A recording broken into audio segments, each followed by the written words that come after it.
Live on DSTV channel 421 and GoTV channel 125 and around the world on myjoyonline.com.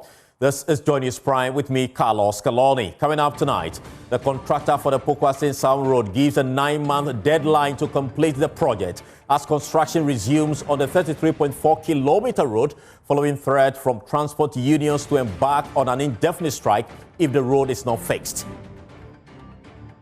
And tonight, civil society groups demand the arrest and prosecution of mining operator accused of attempting to illegally divert the Birim River at Apempem in the eastern region. We'll bring you the latest as pressure mounts on security agencies to act swiftly against Emmanuel Gama and all those alleged to be complicit. And heavy security deployment to Ashaiman as scores of aggrieved traders took to the street, accusing the municipal assembly of unlawfully evicting them from a disputed parcel of land still pending in court. And later, political scientists cautions that the opposition MPP's decision to grant amnesty to suspended members risk emboldening misconduct within the political party. Remember, Joy News is your home of independent, fearless and credible journalism. Stay with us.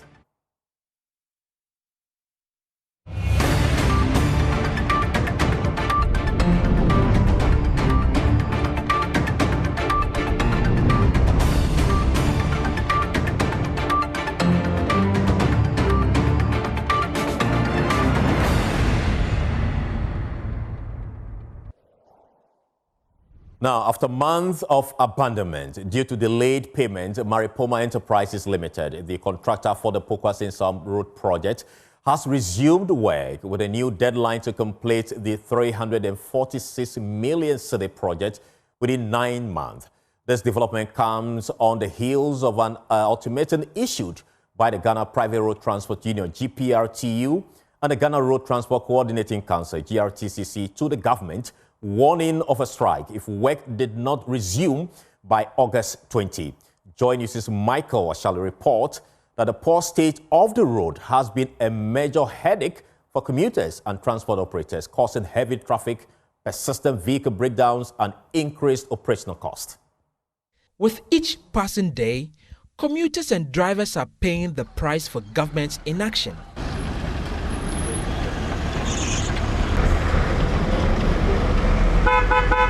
Welcome to the Pokuase-Nsawam stretch, where driving is a nightmare for drivers and commuters, and where every bump feels like a gamble with your vehicle's safety.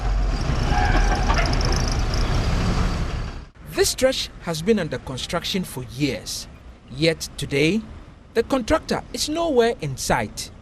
The result? An obstacle course of potholes, forcing drivers to crawl bumper to bumper, twisting and turning just to stay on 4 wheels.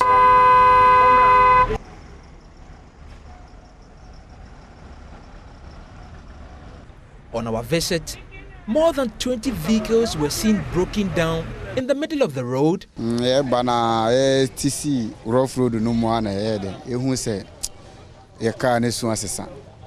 lies another broken down car, and another, and another.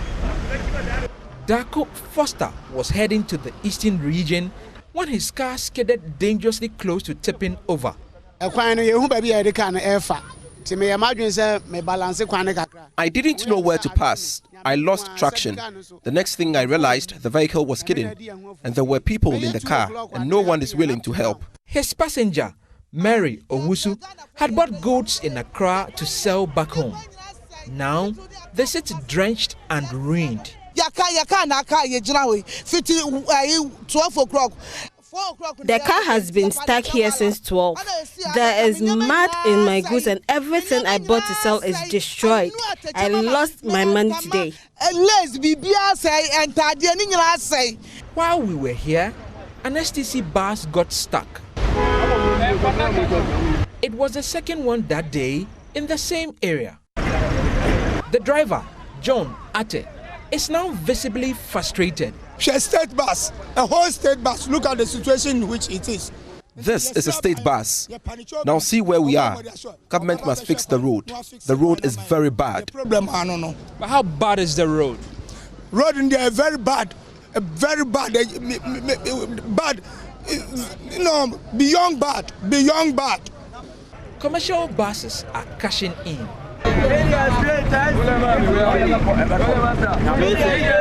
A journey from Pokuase to Ashaiman, once 5 cedis, now cost 10. Janet Morte says it is broad day thievery.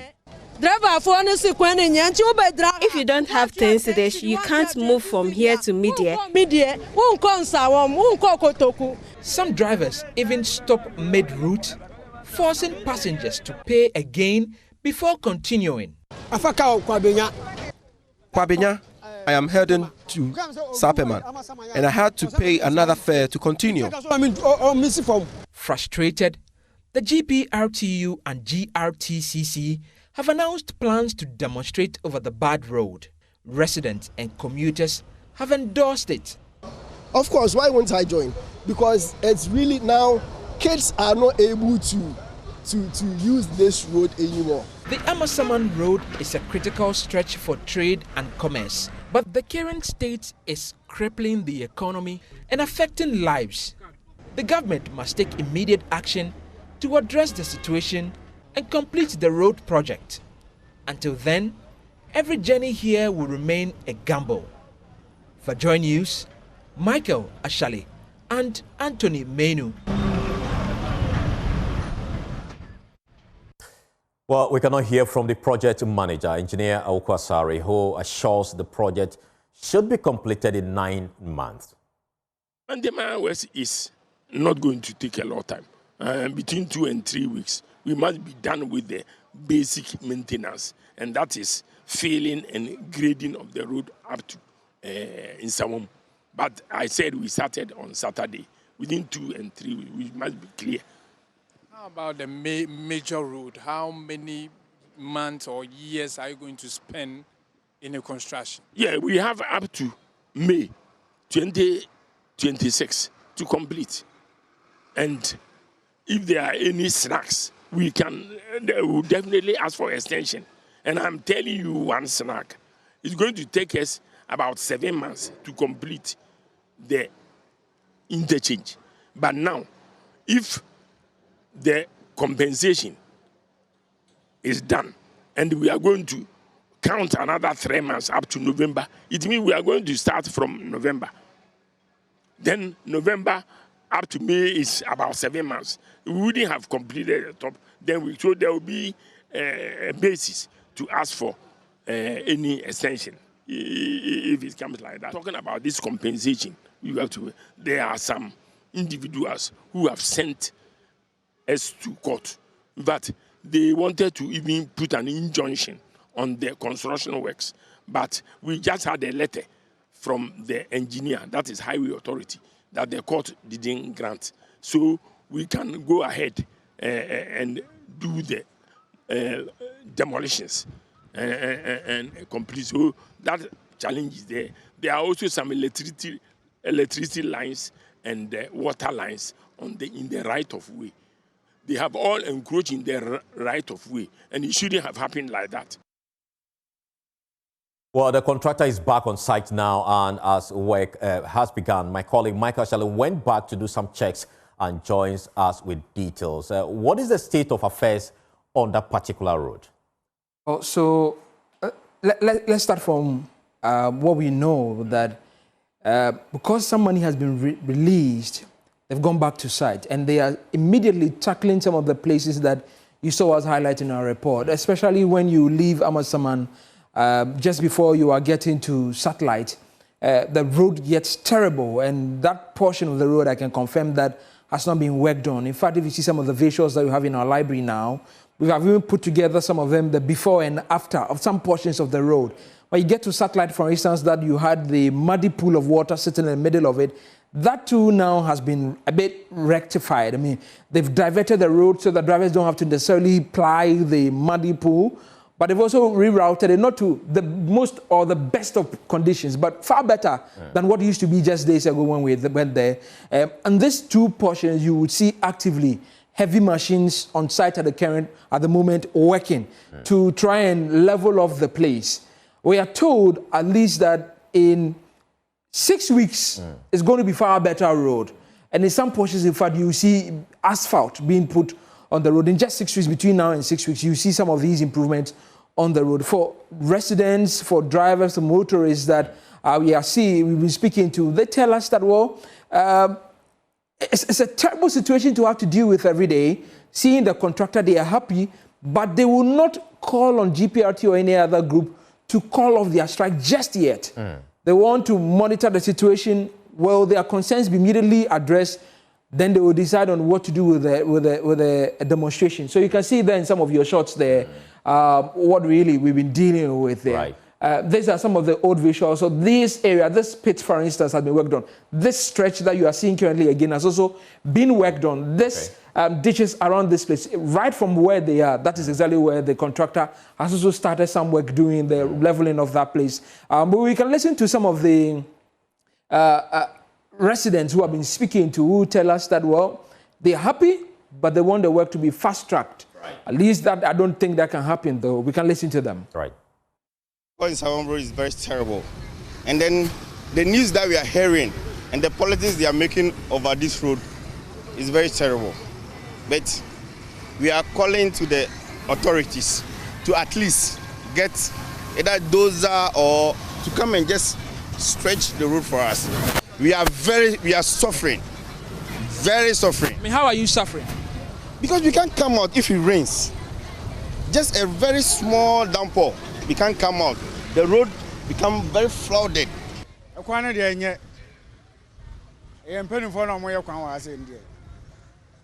I don't know contractor and Yaman Kwanzo and Yokon Hasina.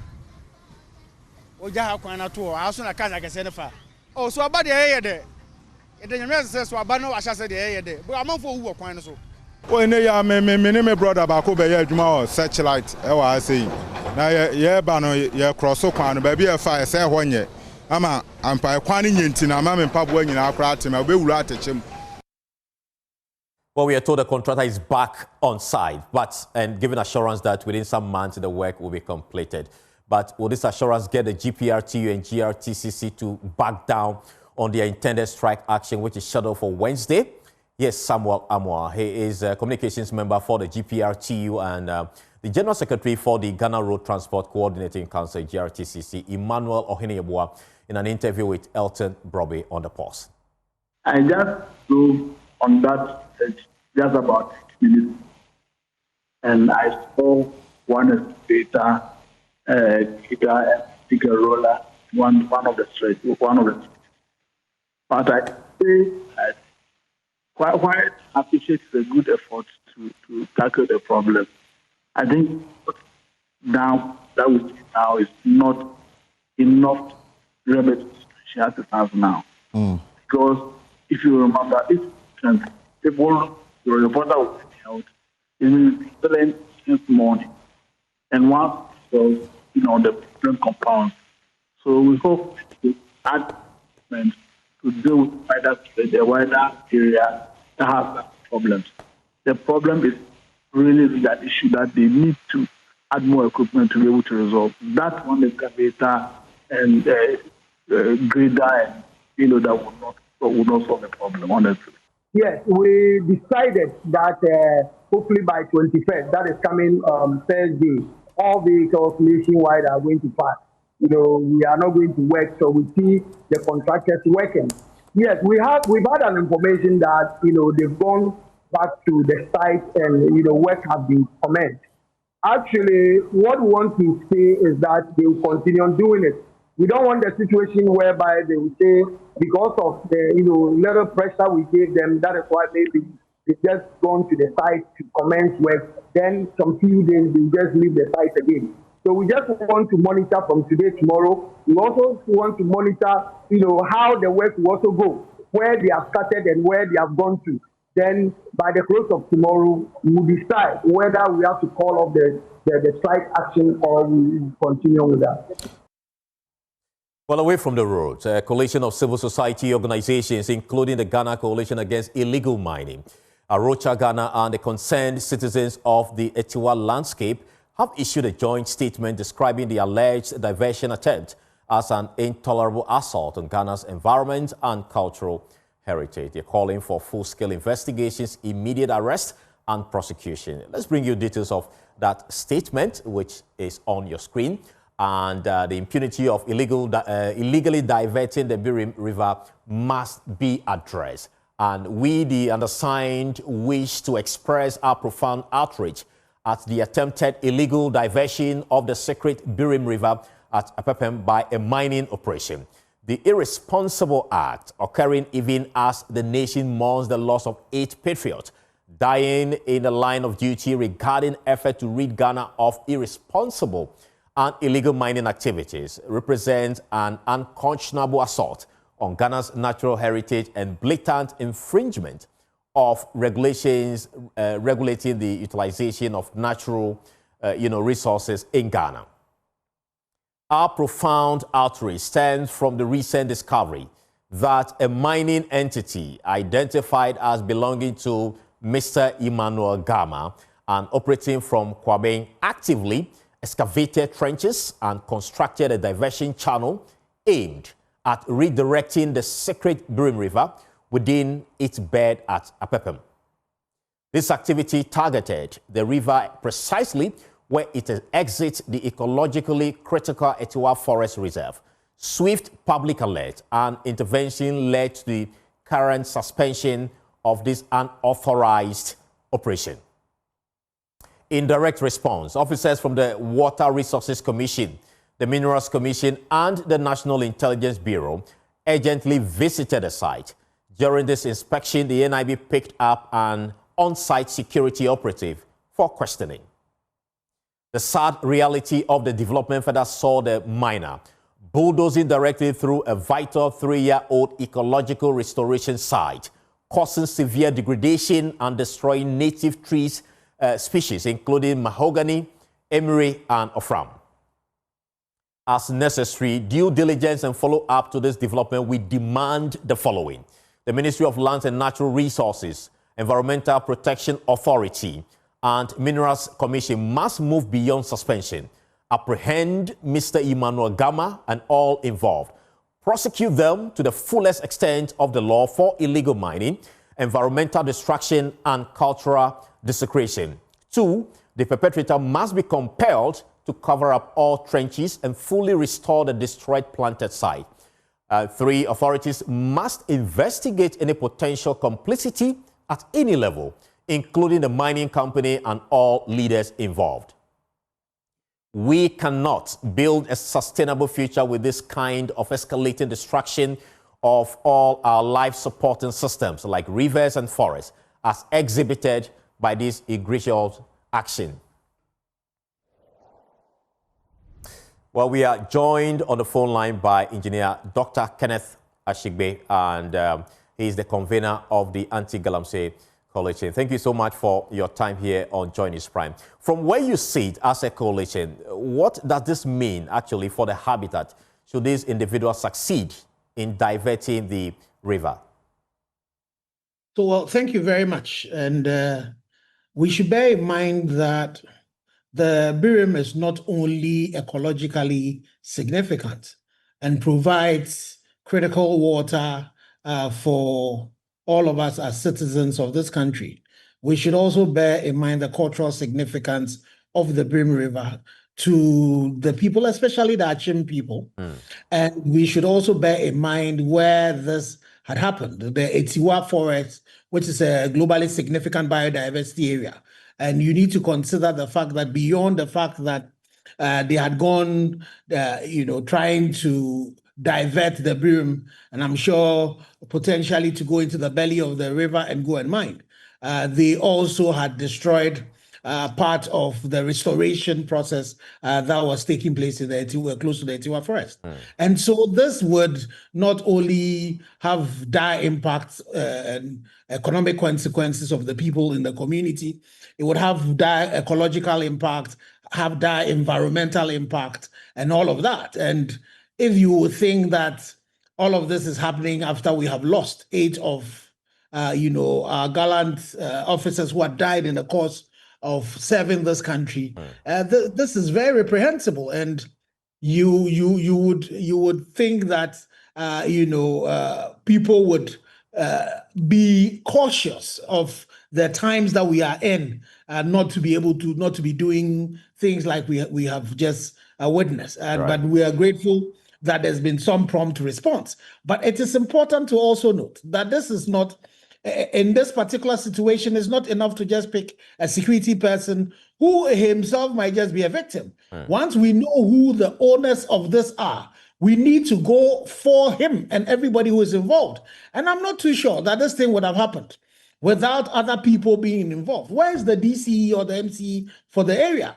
One of the KPIs that His Excellency had given to all of these municipal and district chief executives was the issues of Galamsey. Where were they? Where were the police commanders from the divisional level to the district level to the station level? Where were they? And then the chiefs in this community, I'm not sure that you say that the chiefs who are doing this thing, the chiefs don't know, this has not come to their knowledge. It's the reason why we're asking that in dealing with this Emmanuel Gama, we need to also go for all the leaders, and that's why investigation is going to be important. And it's important at this stage to also appeal to the Osajifo, the Aboitia, the Ochehene, that this river, he is the custodian of the culture and the traditions of the Achim people. And so he should also bring his power and his office to make sure that any of his chiefs that are the chiefs that are under him, who would have been complicit in this particular situation, we get them also punished in the traditional way. And then definitely this man and his cohorts who have also desecrated the Birim River, we need to use our traditional measures to also bring them to book. Right. Now, from your coalition investigations, I just want to find out briefly before I let you go. Do you think the mining fence move is actually within the scope of its license? Because that argument appears to be emerging seriously. No, it cannot be. You know, that the interesting thing is that, we are not supposed to mine. There's supposed to be a buffer between your concession and any river or water body. And so when you breach that buffer and now you go into the belly and try diverting a water body for this particular purpose, this is egregious. And you know the interesting thing, not too far away from Kwabin, there's a community that has a water body called Esubone. They don't have a male chief. They just have a female queen mother with their elders. And they have been able to ensure that Esubone is currently pristine. That's why it is important that our traditional leaders would also support this particular fact. So it is important that Ochehene also comes in this and we hear his voice. So definitely it cannot be within his the license for him to be diverting a river and going into the belly of the river to want to do anything. It is definitely a sin against the Minerals and Mining Act, and definitely in terms of all the other acts that govern mining and the regulations around mining and water bodies. Right. This definitely is not acceptable. All right. Thank you so much, Doc. We'll leave it here and we'll still keep our eyes on that development. But away from that, a fierce battle is looming between Deputy Health Minister Dr. Grace Ayensu-Dankwa and the Ghana Tertiary Education Commission, GTEC, as the two engage in public accusations over whether or not the Deputy Minister's professorship was earned. Now, lawyer for the MP, David Ametefe, has in a fiery letter taken on GTEC, accusing it of bias and political influence. The lawyer's letter is in response to the Commission's threat to initiate a court action against the Deputy Minister if she does not stop carrying herself as a professor of surgery. There's more in the following report by my colleague James Aveji. GTEC has in the last few days intensified its clampdown on the unjustified use of academic titles, especially among businessmen, religious leaders, politicians, and other influential persons in society. The Commission has in the last few days called out persons, including Deputy Director of Election and IT for the NDC, Rashid Tanko Computer, founder and presidential candidate of the All People Congress, Hassan Ayariga, and several others out, with the latest being the MP, Esikado Ketan, Dr. Grace Ayensu-Dankwa. The controversy over her professorship title heightened following ranking member on the appointment committee, Alexander Penyumakin's probe into her qualification during her vetting as Deputy Health Minister. I am a professor of surgery at the University of Utah. I am a professor of global surgery per the American College of Surgeons and the American Board of Surgery. I have worked in teaching for the last 15 years. Thank you. So the American College of Surgery in its role has your name there as Professor Pokuase-Nsawam, correct? American College of Surgeons has my name as a Professor Pokuase-Nsawam. I am a board-certified surgeon, doubly boarded from the United States of America. Thank you.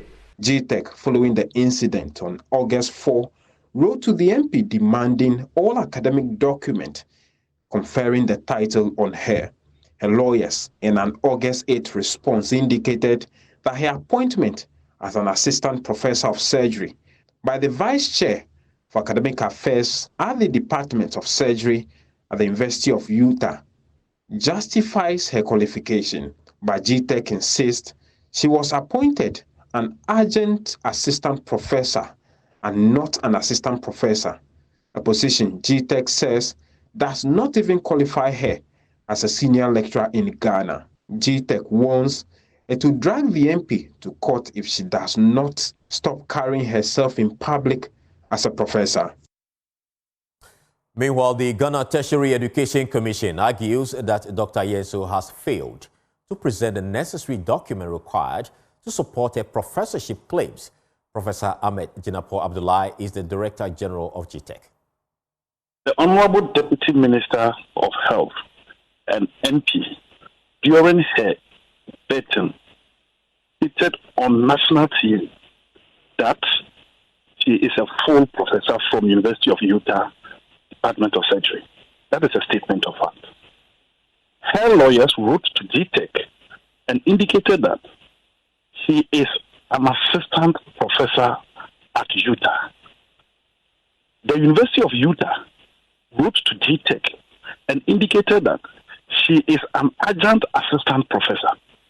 In fact, as we speak, she has not been able to provide us with a document that points to her appointment to whatever rank, whether a full professor, an assistant professor, or an adjunct professor. So these are the issues that need to be interrogated. So as we speak, if we don't have any letter or any appointment document pointing to where she has been appointed to, be it a full professor, an adjunct professor, or an assistant professor, then the confusion continues. But for us as a commission, we are not interested in disgracing anybody. That is not our interest. As a matter of fact, when it comes to this issue, we gave the Honorable Minister the opportunity to meet the board chairman of GTEC at a place of her convenience and a time of her choice. The board chairman met her, persuaded her to stay away from using that title informed by the narrative that she gave. She didn't heed to that. Well, we've heard the GTEC's position on the matter. Now, let's get some perspective on how professorships are conferred in Ghana. And you have that on your screen. Part to becoming a professor in Ghana, you must at least publish 28 relevant articles. And to do that, first, you need a doctorate degree, what we call a PhD. And then you move to become an assistant lecturer. And the third level is to be a senior lecturer. Then you become an associate professor, and the fifth step is to become a full professor. Those are the steps. Well, you're still watching Joy News Prime with me, Carlos Caloni. We'll take a short break. Stay with us.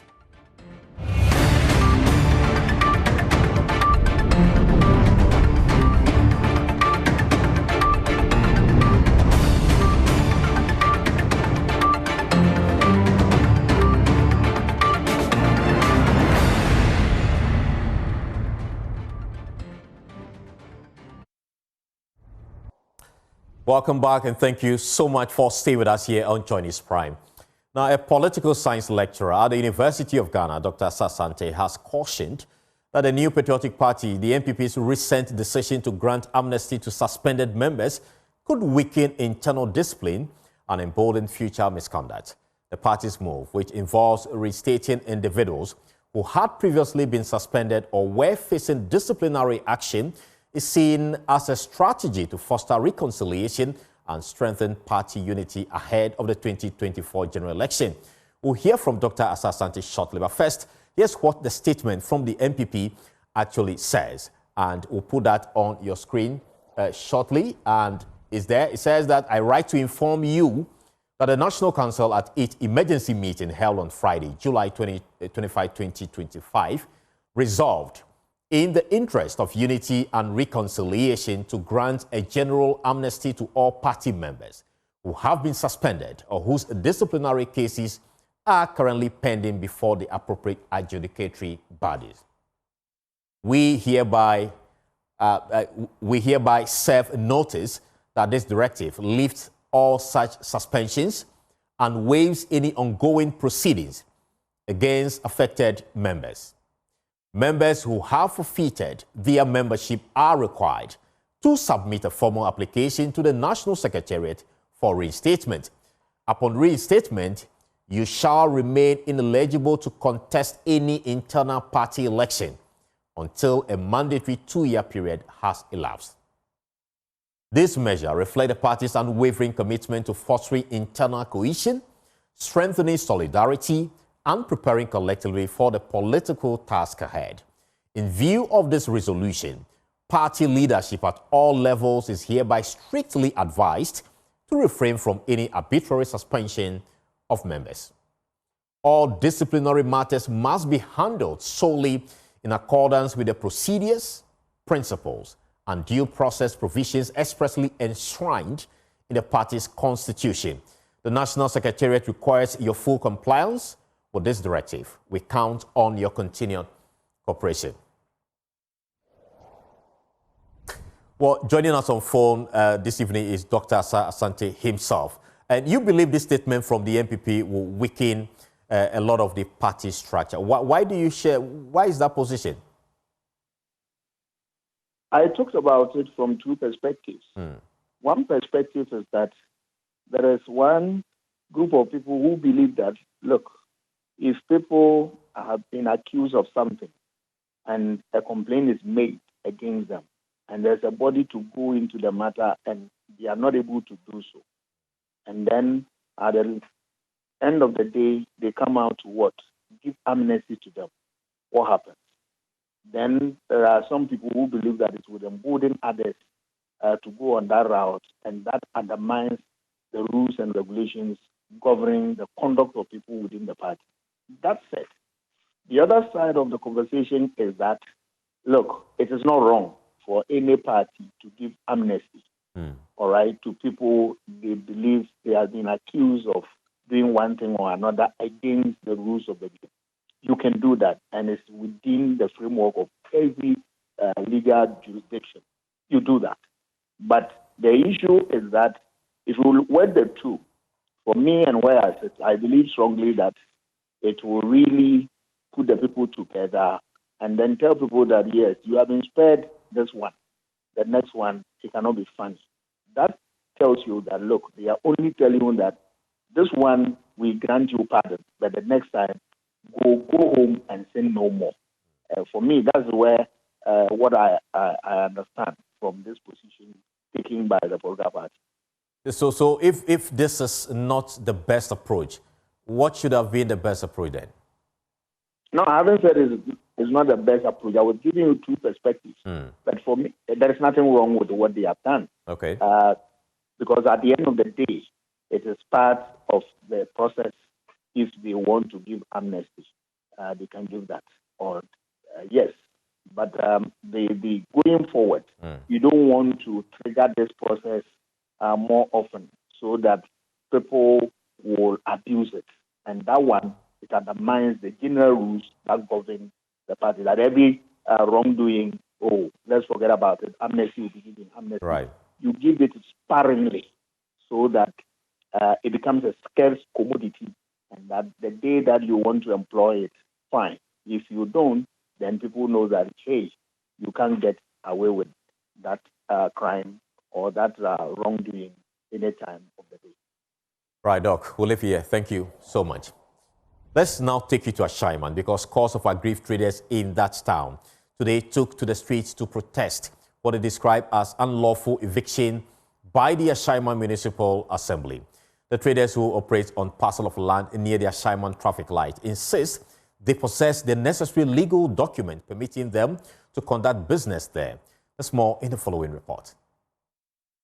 The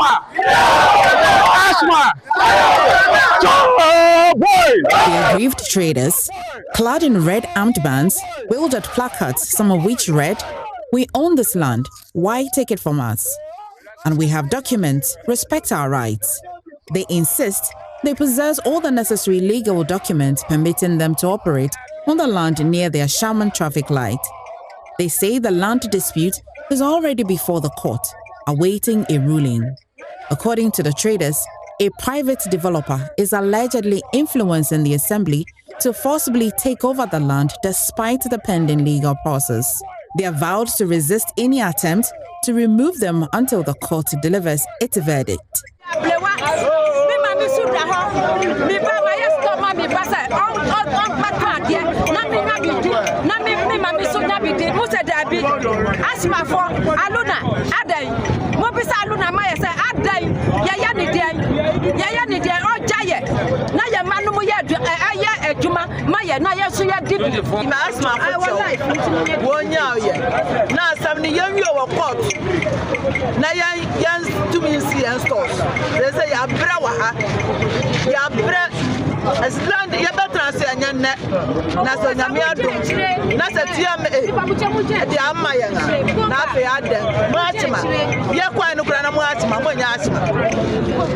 Only 1 minute.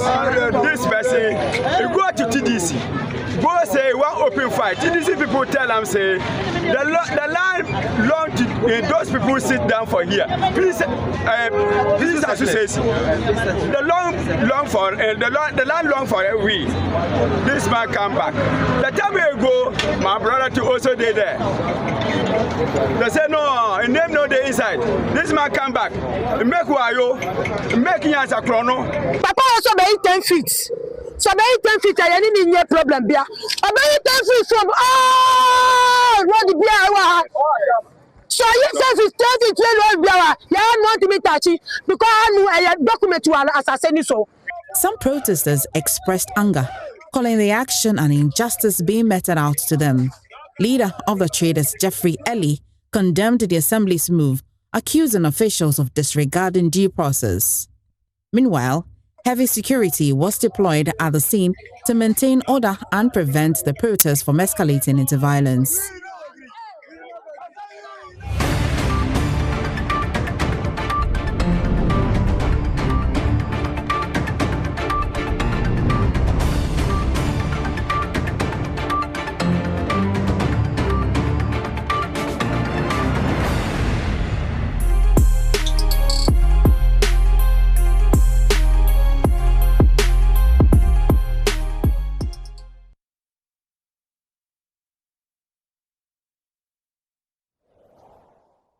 Well, it's time for Showbiz, and the Showbiz queen is in the house. Hello to you, Efo Lonlonyo. Yeah, that's my name. Efonama.